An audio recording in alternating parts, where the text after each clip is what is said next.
जब इस कानून को आप पढ़ोगे ना तो इसके बीच में हर तरीके का विकल्प और प्रावधान दिया हुआ था।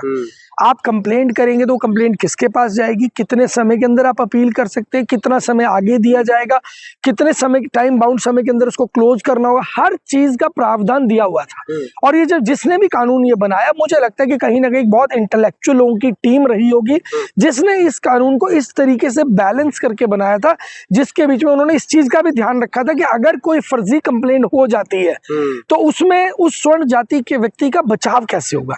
ऑलरेडी उसको बैलेंस किया हुआ है। लेकिन समस्या क्या है, कुछ कट्टरवादी लोग जिन लोगों को वो सबको हिंदू कहते हैं, लेकिन समस्या क्या है कि उनको सब हिंदू कहने के लिए कहते हैं मुंह में राम बगल में छुरी।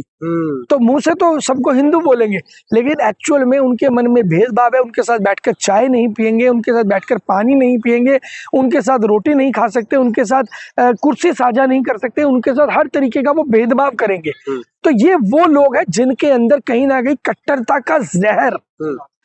का जहर जिनके अंदर पीढ़ियों से भरा हुआ है। लेकिन सर, सरकार जो है वो लगातार ये कह रही है हमारा काम था कानून लाना, हमारा काम था देश में जो है बैलेंस करके चलना। पहले SC/ST कानून आया था, फिर उसके बाद जो है ये UGC कानून लाया गया। SC/ST एक्ट जो है वो पूरे देश भर में है, कहीं भी किसी वक्त काम आ जाए, लेकिन ये जो UGC है वो यूनिवर्सिटी के लिए है। तो हम तो बैलेंस भी मतलब बना रहे हैं, लेकिन कुछ लोग जो है वो जिसको समझ नहीं आया वो लोग सड़कों पर उतर जाते हैं।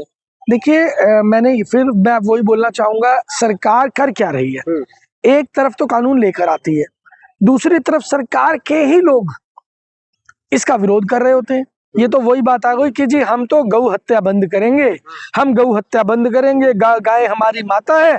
जब सरकार में आ जाते हैं तो कहते हैं नहीं, मिथुन हमारी माता नहीं है, मिथुन को काट के खा सकते हैं। अरे भाई, गाय तो गाय ही है। तो क्या लग रहा है सर, इस सरकार में लग रहा है जो कोई भी जाति, धर्म या देश की जनता, आवाम सुरक्षित है, या फिर यूं ही माहौल बिगड़ता रहेगा, यूं ही लोगों पर केस दर्ज होते रहेंगे और मामला कोर्ट में जाता रहेगा? एक बड़ी मुहिम की जरूरत है, एक बड़े सुधार की जरूरत है, एक बड़े कैडर की जरूरत है। जो चीजें आप उम्मीद कर रहे हैं वो चीजें उस बड़े कैडर से, एक शुद्ध मन के साथ में, एक खुले दिल के साथ में एक संगठन का निर्माण चाहिए। एक ऐसा कैडर चाहिए जो आज की तारीख के अंदर इन जहर भरे लोगों से लड़ सके। क्या चंद्रशेखर आजाद रावण इस कैडर में नहीं आ सकते हैं? क्या वो लड़ाई नहीं लड़ सकते? वो तो यूं तो कहते हैं हम पूरे दिल्ली को नीला कर देंगे। देखिए, बात वही आ गई नीला करने वाली। जो भी कट्टरता पे चलेगा, कट्टरता पे चलने वाला व्यक्ति केवल अपने बारे में सोच सकता है, सबके बारे में नहीं सोच सकता। हमें सबको साथ लेकर चलना है। अगर हम सबको साथ लेकर चलना चाहते हैं तो कहीं ना कहीं कट्टरता के बीच, कट्टरता में हमें थोड़ा सा डिफरेंस बना के चलना होगा। आप नीलेपन की बात करते हैं तो बाकी लोग कहाँ गए आपके?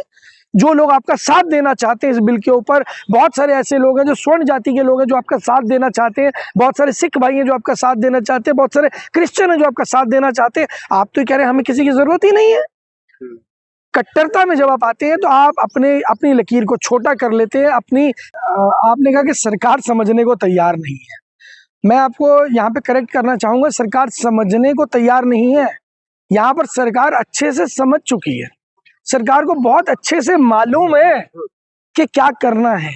और ये जो चीजें आ रही है ना, सबके सामने देखने के लिए आ रही हैं, निकल करके आ रही हैं, ये सब चीजें प्रॉपर तरीके से वेल प्लान्ड होकर के जिस तरीके से सरकार चाहती है वैसे हो रहा है एक्चुअल के अंदर। ये तो बिल्कुल भी नहीं है कि सरकार को मालूम नहीं है कि झगड़ा हो जाएगा, दंगा हो जाएगा, या माहौल खराब हो जाएगा, या दो जातियां आपस में बट जाएंगी। सरकार का काम क्या था?